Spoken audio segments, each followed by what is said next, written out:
Well, hello everyone, welcome to Smells Like. I'm Josh, so good to see you. Welcome to the third week of my fragrances of the week, and this one's gonna be a little bit of a different, it's kind of a weird week for me in terms of the fragrance that I wore. You'll see what I'm talking about in just a second, but let's go ahead and jump into it with what I wore on Sunday. On Sunday, I reached for a fragrance I haven't worn in probably 6 to 8 months, maybe even closer to a year. And that was Dior Sauvage. Strangely enough, a video from a guy I love and follow on YouTube. Eugene, his channel is called You Smells Good. He did a video last week about the new women's release from Dior, Dior Joy.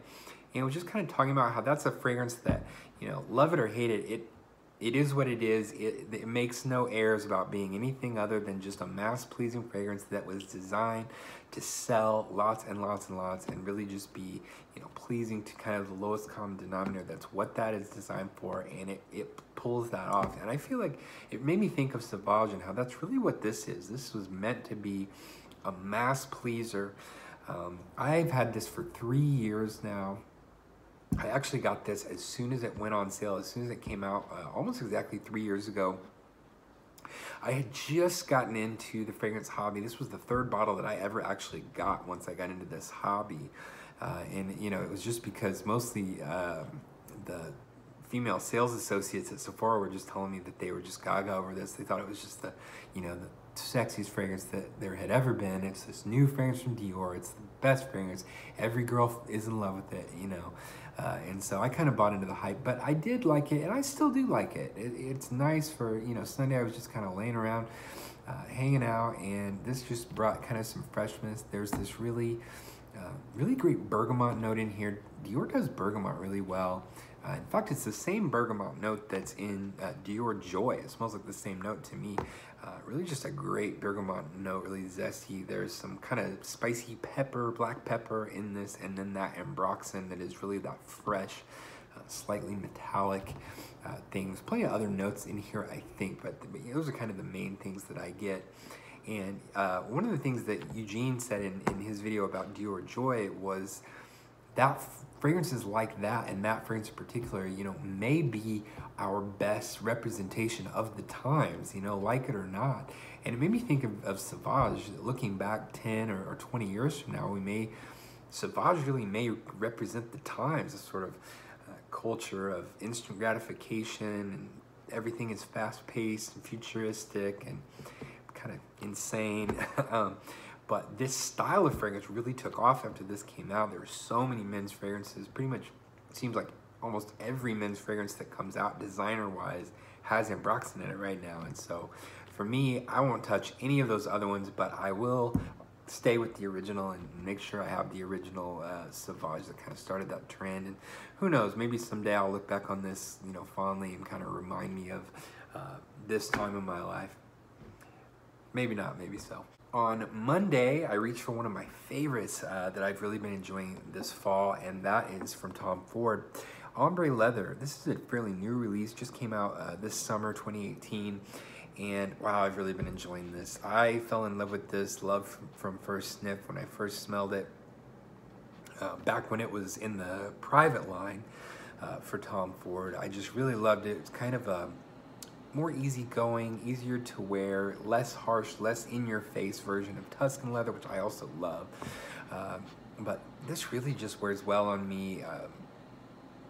And the weather finally has turned nice and cool, and the leaves are changing, and it's really finally feels like fall here in the Midwestern United States where I live. And this is the perfect fragrance for this, for, you know, a sweater and just really something that can push through the cold a little bit. And man, it's just a luxurious, really well put together fragrance. I've really been enjoying.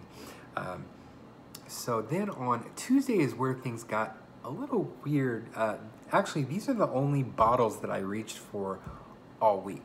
The rest of the week were fragrances that I was testing from decants. So on Tuesday, I wore Tom Ford's Noir Extreme for men, which I believe has the same perfumer as Ombre Leather and Tuscan Leather, Sonia Constant. But this is a sort of dark vanillic, sweet, has this dessert, this Indian dessert called kulfi. It's like a pistachio ice cream sort of dessert.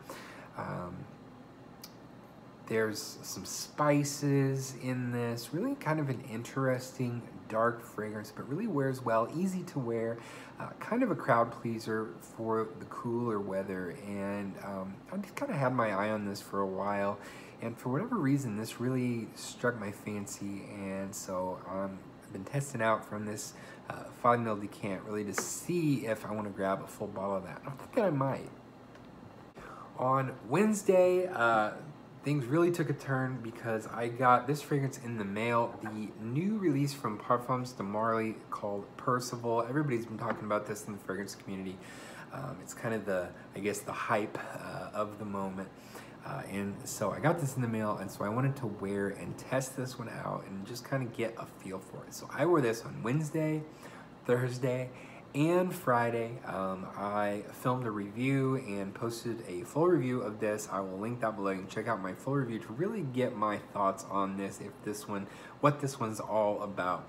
But this one really reminded me of some designer fragrances, although it does have a lot of really high quality natural ingredients in it that make it a pretty nice wear, and it's a nice fragrance. You know, I do like it. Not a love for me, but if you really want to know more, you'll have to watch my video again, link down below. And then today, another fragrance that I got in the mail from a decant that I've been testing out. This one's from Chanel. I feel like I kind of redeemed the weird experience that I had for 3 days in a row wearing Percival and not really knowing how I felt about it. Kind of got grounded here today on Saturday wearing Chanel's Egoiste. Not platinum. This is the original Egoiste from the early 90s, and this really doesn't smell at all like the platinum Egoiste, which strangely enough Percival kind of smells like. This has way more character. It is really a dark, deep, sort of musty like old books type of fragrance, because it's got leather and tobacco and patchouli. There's some amber in here. There's some spices like coriander, some florals, some rose, I think, carnation. This really just reminded me of like sitting on a leather armchair in an old library, and there, you know, next to a desk, maybe like a mahogany wooden desk. This has some mahogany wood in it, some rosewood, deep dark woods. Sitting next to a mahogany wooden desk that has maybe some like pipe with some pipe tobacco there. Really kind of also comes off as like kind of a smoky tea scent. I didn't see the note of tea anywhere listed for this, but it really reminds me of Tea for Two from L'Artisan. Just that tobacco and smoky tea thing. Maybe it's just the way that the tobacco is used in this just kind of reminds me of that, but it to me it kind of smelled like that. So maybe this does have tea in it. I didn't see that listed anywhere. This also has a really great sandalwood note.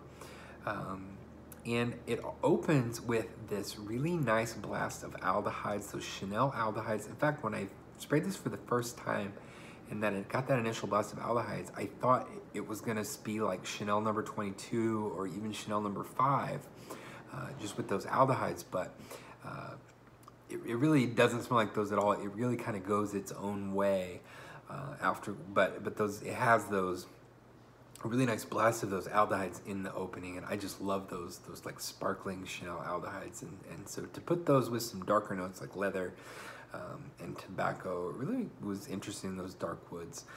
So this is another one. I'm thinking I may have to go for a bottle of this one. I may wear it a couple more times. I've only just worn it today for the first day. So I'll go through this and my Tom Ford Noir Extreme decant. So you may be seeing those again on next week's Fragrances of the Week. But hey, you gotta bear with me there, because eventually there'll be bottles of those that I can review and show and wear and enjoy. So hey, kind of a different kind of week. I didn't have a lot of bottles to show, so sorry about that if you're one of the people that really likes to see the bottles and everything. But hey, I gotta tell you what I wore. So that's going to be it for this week's fragrance of the week. Let me know in the comments what you wore this week, and also maybe if you have any fragrance that you've been testing to decide if maybe they're bottle worthy for you, any fragrance that you're considering getting bottles of. For me, it's Tom Ford Noir Extreme and Chanel Egoiste, along with a couple others I actually already have in the way, so you will be seeing those soon. Be sure to hit the like button. It really helps with the engagement on the channel. And hey, I'd love it if you'd subscribe, and maybe see you here next time for another video on the Smells Like Fragrance channel. So hey, thanks so much for watching.